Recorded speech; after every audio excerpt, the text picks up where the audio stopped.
sempre, né? Fica de pé. Amém. Amém. Amém, mãe. Paz do Senhor. Amém.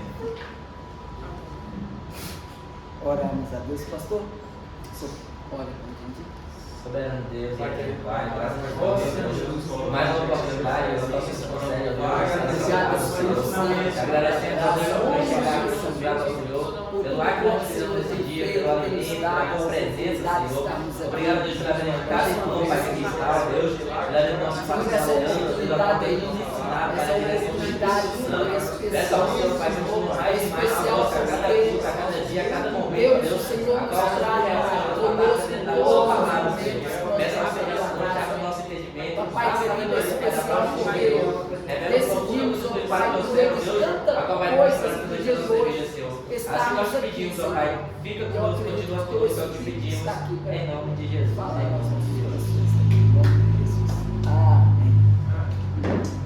Glória a Deus. Hoje, então, um livro especial que a gente vamos estar estudando dentro dos profetas menores é composto de 12 pequenas porções, ou 12 livros, 12 profetas. E hoje, em especial, começa em Oséias e vai até Malaquias. Oséias, Joel, foi o texto que nós já repassamos na aula passada. Oséias é o homem que Deus pega ele para ser um exemplo de mensagem no corpo visível, não na audição, não naquilo que as pessoas precisavam ouvir, mas naquilo que as pessoas precisavam ver. Então, ele foi esse tipo de pregador para a gente. Logo após o profeta Joel. Joel é o homem que Deus vai levantar para trazer alguns juízos sobre a terra. O capítulo de número 2, o verso 28, Deus até fala do derramar do Espírito. Mas o capítulo 1, ele trata com as debilidades, porque não tem derramar sem ser tratado. Deus não derrama o teu Espírito de qualquer forma, de qualquer jeito.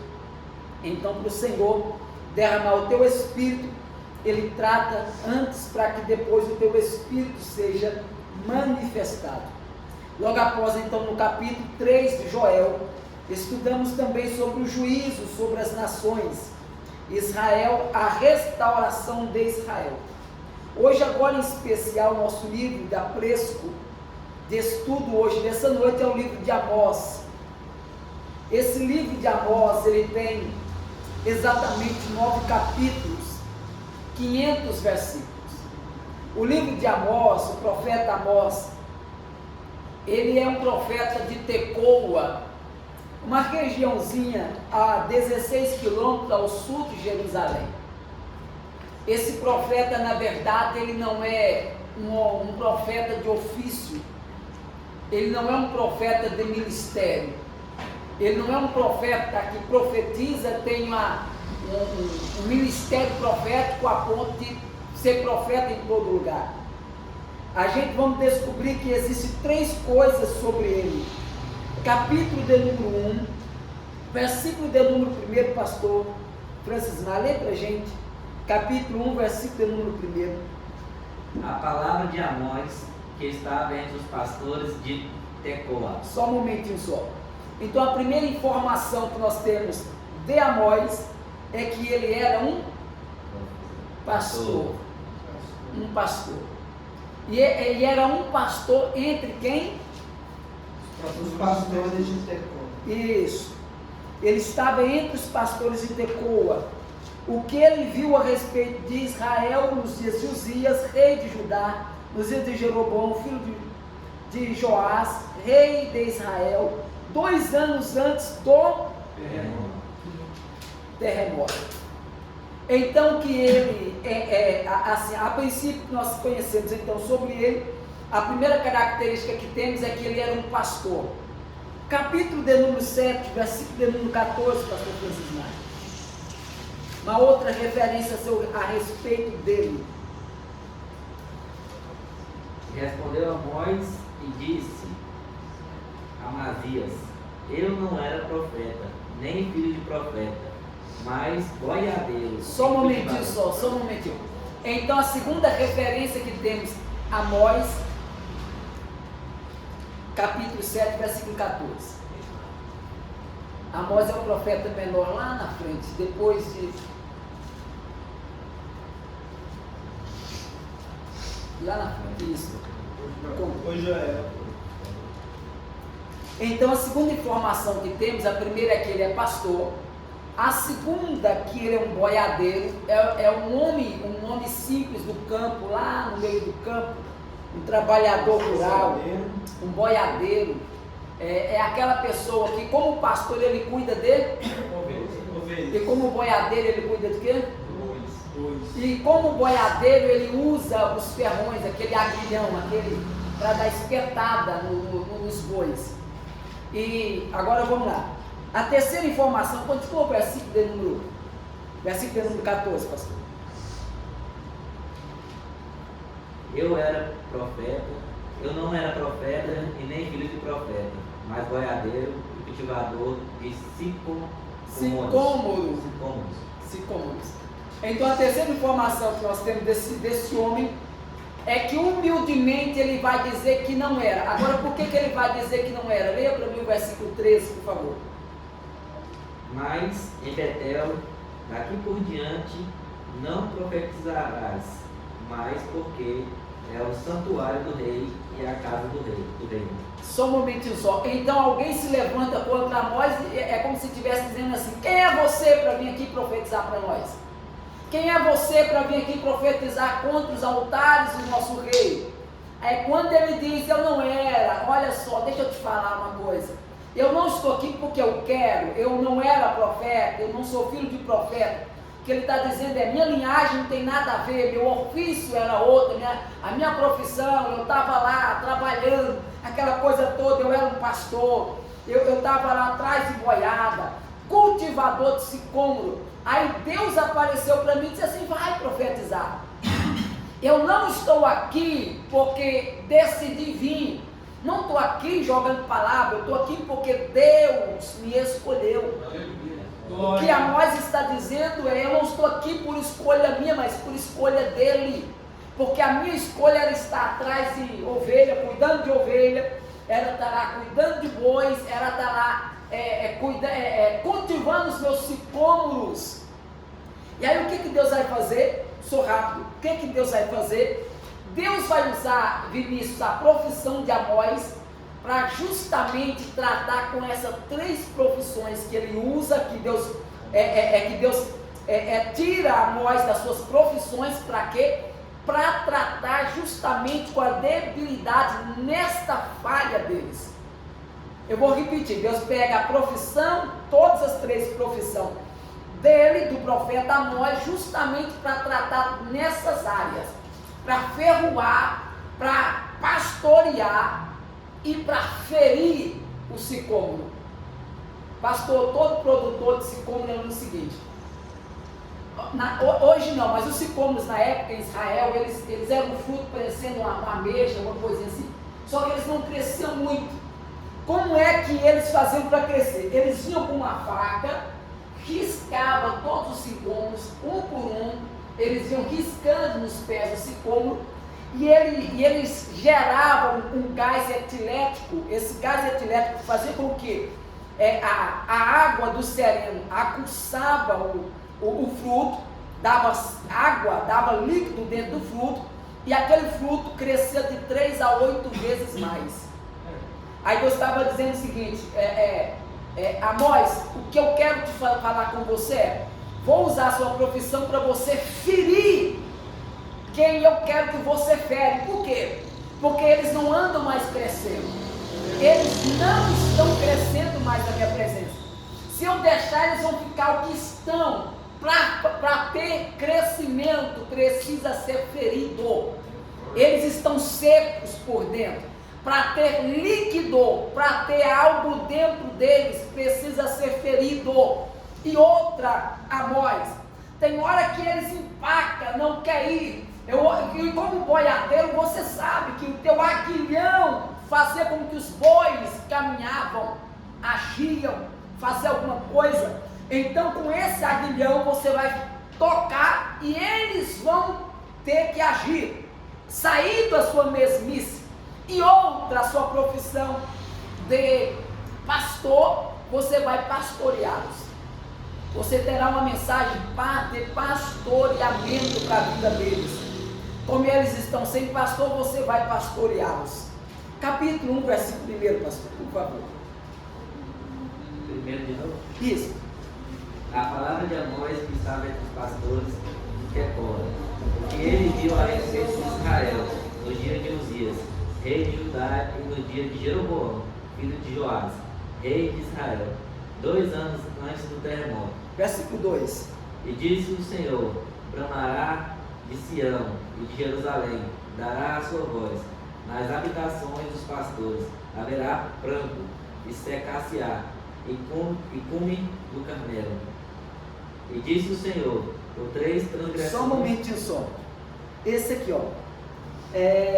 Nas habitações dos pastores haverá planto, porque quem deveria estar falando não está. Aí Deus pegou e falou assim: quando quem deveria estar falando não está falando, eu levanto quem estava lá fora, só para poder falar aqui dentro. Era Deus dizendo para Israel assim: Israel, seus pastores se calaram, mas não será por isso que vocês vão se perder. Eu vou levantar quem não é, para poder falar o que precisa ser dito. Então haverá planto no meio dos pastores, haverá e secar-se-ão o cume do Carmelo. Versículo de número 2, pastor, continua. Assim diz o Senhor, por 3 transgressões. Só um momentinho, só por quantas? 3. Porque eu falei para vocês que Deus levanta o profeta Amós com quantas profissões? 3. Pastor, boiadeiro e cultivador de sicômoro. Aí Deus pega e diz assim: por 3 transgressões vocês cometeram contra. Vai lá, continua a leitura. Por 3 transgressões de Damasco, e por 4 não retirarei o castigo, porque tinharam a Gileade com trilhos de ferro. Por isso porei fogo na casa de Azazel, e ele consumirá o palácio de Ben-Hadad, e quebrarei o ferro de Damasco, e exterminarei o morador de Bet-Avém, e ao que tem o centro de Bet-Edém, e o povo de Síria será levado em cativeiro aqui, diz o Senhor. Assim diz o Senhor: por 3 transgressões de Gaza, e por 4 não retirarei o castigo, porque levará o castigo todos os cativos para os entregarem a Edom. Por isso porei fogo ao muro de Gaza, e ele consumirá os seus palácios. Exterminarei os moradores de Azadote, e o que tem o cedro de Asquelon, e tornarei a minha mão contra Ecrom e o resto dos filisteus. Perece, diz o Senhor Jeová. Assim diz o Senhor: por 3 transgressões de Tiro, e por 4 não retirarei o castigo, porque entregará todos os cativos de Edom, e não se lembrará da aliança dos irmãos. Por isso porei fogo ao muro de Tiro, e ele consumirá os seus palácios. Assim diz o Senhor: por 3 transgressões de Edom, e por 4 não retirarei o castigo, porque perseguiu o seu irmão e a espada, e baniu toda a misericórdia, e a sua ira despedaça eternamente, e retém a sua indignação para sempre. Só um momentinho só. Não o profeta Amós, porque o profeta Amós é um deles, que vai falar muito sobre Edom. Uma vez aqui uma irmã me perguntou por várias vezes que ela queria saber sobre a respeito da linhagem de Esaú. Por que Esaú? Por que Esaú? Por que Esaú? Cadê a linhagem de Esaú? Onde está a linhagem de Esaú? Por que a linhagem de Esaú não é contada, não é vista, não está em autoridade e está aquela coisa toda? Na verdade, esses edomitas, que é os Edom, que Amós está comentando a respeito dele, que Deus no capítulo 1, capítulo 2 de Amós, vai tratar com as nações vizinhas, as nações que estavam oprimindo a Israel, e Edom é uma delas que Deus faz questão de falar categoricamente por várias vezes. Por quê? Porque eram irmãos, querendo ou não, de Israel, do povo de Israel, porém, foi o povo que mais fez represálias contra Israel. Edom, para vocês terem uma ideia, quando eles saíram do Egito, que eles queriam atravessar, foi os edomitas que atravessou na frente, assim, aqui vocês não vão atravessar. Então os edomitas foram infelizmente, foram pessoas que não deram apoio a Israel em momento algum. Algumas coisas que eu quero falar, nós vamos falar no próximo livro, que aí ele vai tratar de uma forma mais específica. O capítulo do número 3 até o verso capítulo 6, Amós vai falar das injustiças que estavam acontecendo. Injustiças quais? Aonde a opressão, mais ou menos o sistema hoje no Brasil. Essa injustiça que há hoje no Brasil. Aquela música que diz o rico cada vez ficando mais rico, o pobre cada vez ficando mais pobre. A desigualdade, o fato assim, o destratar quando alguém não tem os recursos que o outro tem, o desmerecimento, por exemplo, a forma como se trata quem entra em alguns ambientes que possuem uma Ferrari, a ponto também de recepcionar tão mal aquele que não tem um carro bom, às vezes chegou de a pé com a família porque não tem a condição de comprar um carro. Então essa desigualdade, Amós estava vendo tudo isso, foi ficando indignado, porque o tratamento era VIP para um e desprezado para outro. E dentro desses três, do capítulo 3 ao capítulo número 6, ele vai falar sobre isso. Capítulo 7 até o capítulo 9, há um conjunto de 5 visões. Amós vai falar que viu um prumo. Ele diz assim, olha, eu vi o prumo de Deus. E prumo é para quê? É para alinhar a parede. Ele está dizendo assim, vocês estão desalinhados e Deus vai alinhar vocês. Ele viu fogo na cultura, na concepção de um profeta, falava-se de purificação. Vocês estão imundos, mas Deus vai tratar com essa imundice e vai purificar vocês.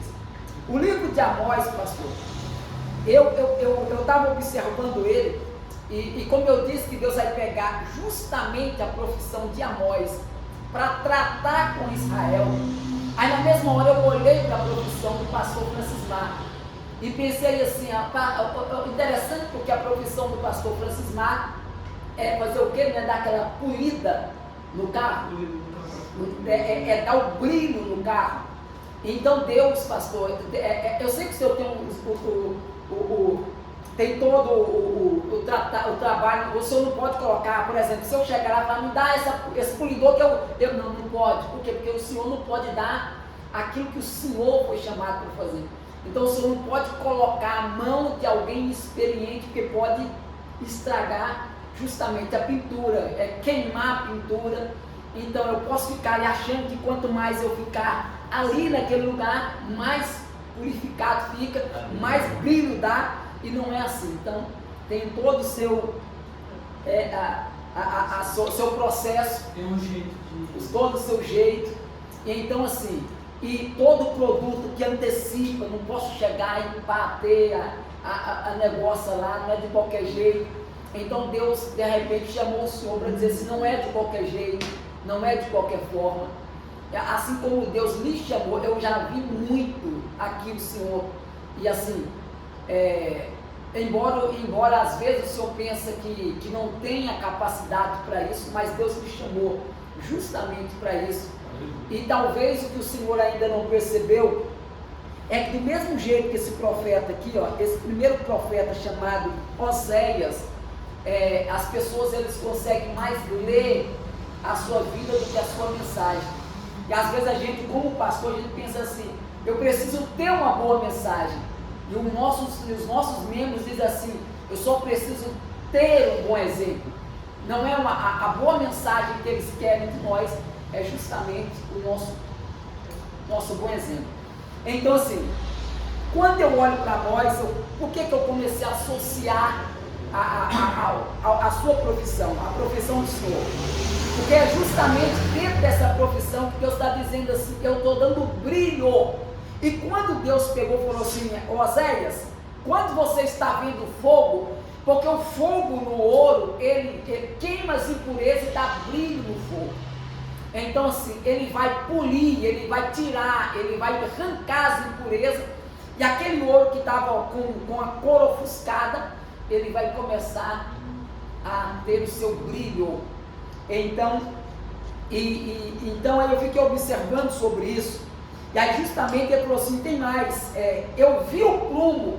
Aí Deus pega e fala comigo assim, interessante que o senhor não precisa ser um construtor para entender isso, que Deus colocou o prumo na mão do Senhor, colocou o prumo na mão da liderança. Por quê? Porque Deus dizendo assim, todos os dias você precisa observar se o nível das paredes, se o nível da estrutura, dos obreiros, da igreja continua a mesma.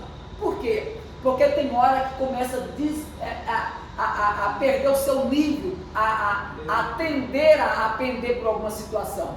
Aí Deus pega e diz assim, é por isso que eu preciso que você entenda que esse prumo, esse fogo, e o mais interessante que agora ele diz assim, aí eu vi gafanhotos.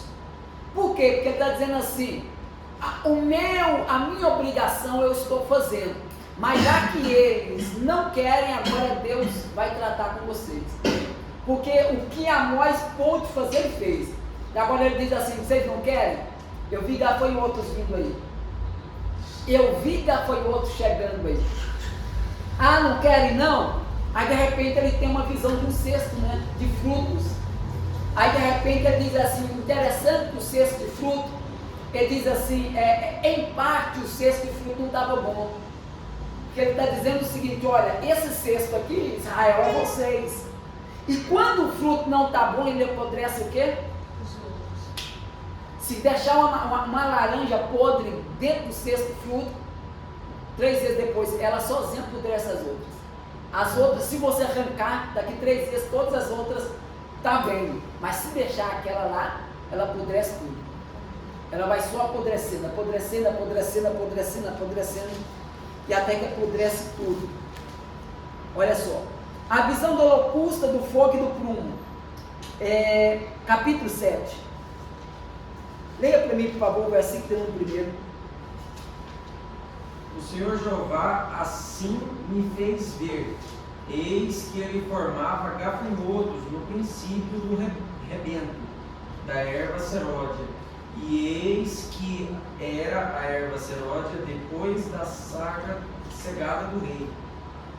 2. E aconteceu que, como eles tivessem comido completamente a erva da terra, eu disse, Senhor Jeová, perdoa, como se levantará agora Jacó, pois ele é pequeno. Pode continuar? Continua. O 3. Então o Senhor se arrependeu disso.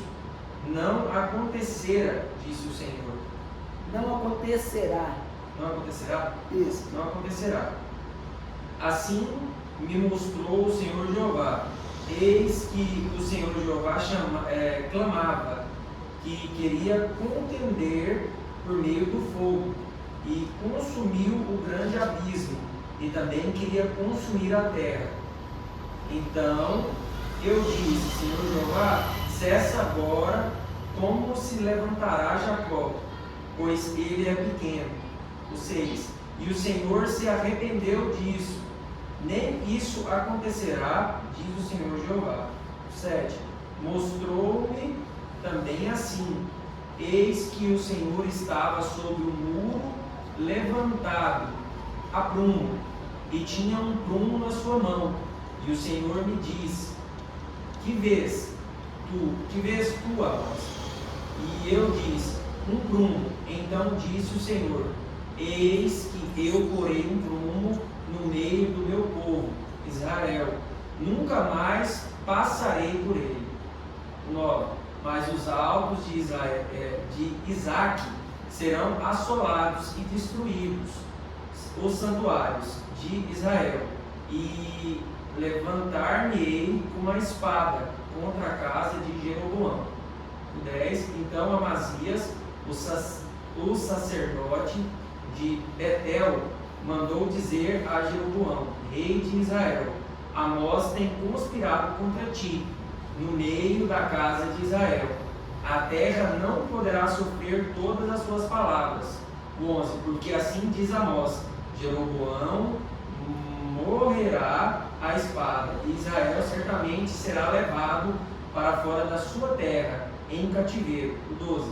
Depois Amazias disse a Amós: Vai-te, ó vidente, foge para a terra de Judá, e ali come o pão, e ali profetiza.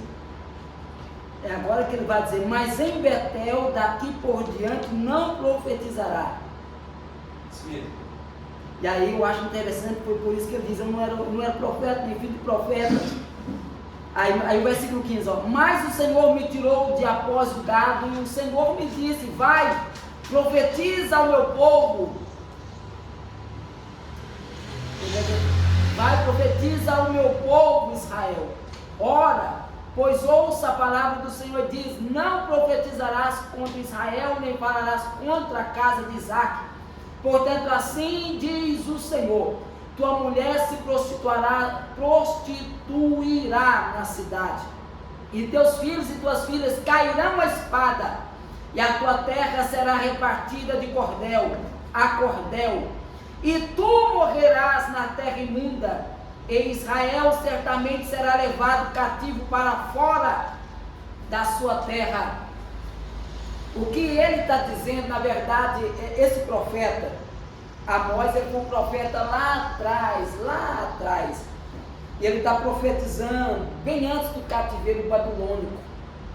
Esse profeta, ele antecipa o cativeiro babilônico. Então, enquanto ele está profetizando, as pessoas estão querendo que ele saia dali, não permaneça ali, mas mesmo assim ele continua com a sua revelação, com as suas palavras. Capítulo 8, ele continua, olha só, um sexto fruto. O Senhor Jeová, capítulo 8, assim me fez ver, e eis que um sexto fruto do verão, olha só, coisa boa. E disse: que vês, Amós? E eu disse: um sexto fruto do verão. Então o Senhor me disse: chegou o fim sobre o meu povo Israel. Daqui por diante nunca mais passarei por ele.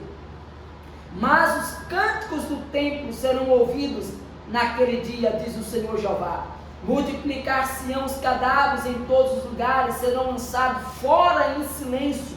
Ouve isto, vós que anelais um abatimento necessitado, e destruís os miseráveis da terra, dizendo: quando passará a lua nova para vendermos o grão, e o sábado para abrirmos os celeiros do trigo, diminuindo o efa e aumentando o ciclo, e procedendo dolosamente com balanças enganadoras, para comprarmos os pobres por dinheiro e os necessitados por um par de sapatos. Olha só o que eles faziam.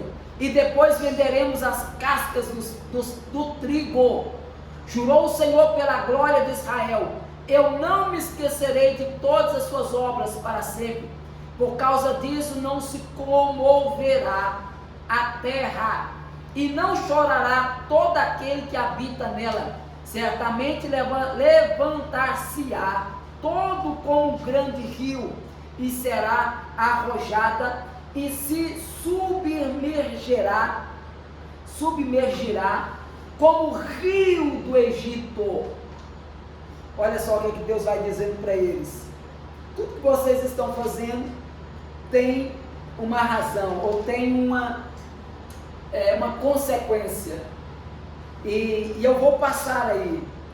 Há alguns momentos que Deus, nesse livro, ele fala de passar com juízo, e ele fala também de ausentar, que para mim o maior juízo de Deus não é nem tanto quando ele está passando e cobrando, mas quando ele decide não passar mais. A maior dor dentro desse livro, na minha concepção, é Deus dizer: vou me ausentar. é quando Deus diz assim, não adianta mais tratar contigo. Porque todas as vezes que eu tentei tratar com você, você não se permitiu ser tratado. Então, já que é assim, não vou mais.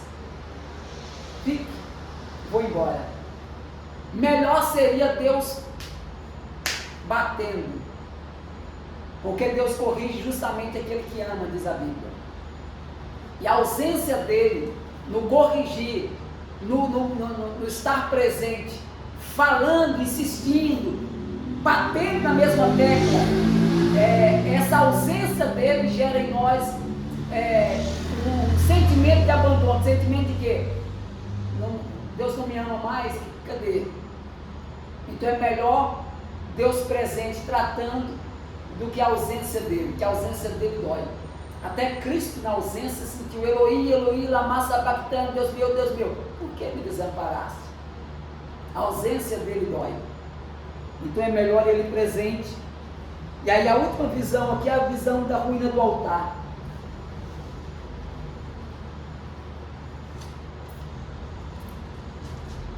Capítulo número 9. O Senhor que estava em pé sobre o altar me disse, fere o capitel, estremeçam os umbrais, e faz tudo em pedaços sobre a cabeça de todos eles, e eu matarei a espada até o último deles. O que fugir dentre eles não escapará, nem o que escapar dentre eles se salvará. Deus está dizendo para eles assim, olha, eu vou tratar, eu vou quebrar esses altares, vou arruinar esses altares, porque tem altares que Deus está dizendo é melhor cair do quebrado do que estar fazendo assim, do que manter do jeito que está. Versículo 11, naquele dia tornarei a levantar a tenda de Davi que caiu, e taparei as suas aberturas, e tornarei a levantar as suas ruínas, e edificarei como nos dias da antiguidade. Eu acho bonito isso aqui, Vinícius, porque Deus está dizendo, Deus está dando uma promessa, Deus está falando assim, eu vou levantar de novo a tenda de Davi. Ele dizendo assim, eu sei que apesar de quem não deveria ter, caiu, e a tenda caiu, mas dessa linhagem, desta casa, a tenda não ficará caída, ela vai se reerguer, e isso vai justamente se cumprir em Cristo. Quando Cristo veio, ele restabeleceu, ele reergueu essa tenda, ele levantou essa tenda, e todo mundo sabe que tenda, desde o Antigo Testamento, falava-se de presença de Deus, moradia de Deus. Aí quando é que essa tenda foi reerguida? Quando Cristo morreu na cruz, ressuscitou, aquilo que era tenda no deserto, que era a presença de Deus habitando no meio do povo, através da tenda da congregação, a tenda do tabernáculo, não é mais a tenda do tabernáculo, agora é você. É você. Deus disse assim, eu prometi te levantar, ó tenda de Davi. Então está levantado. E aqui então nós finalizamos o livro de Amós.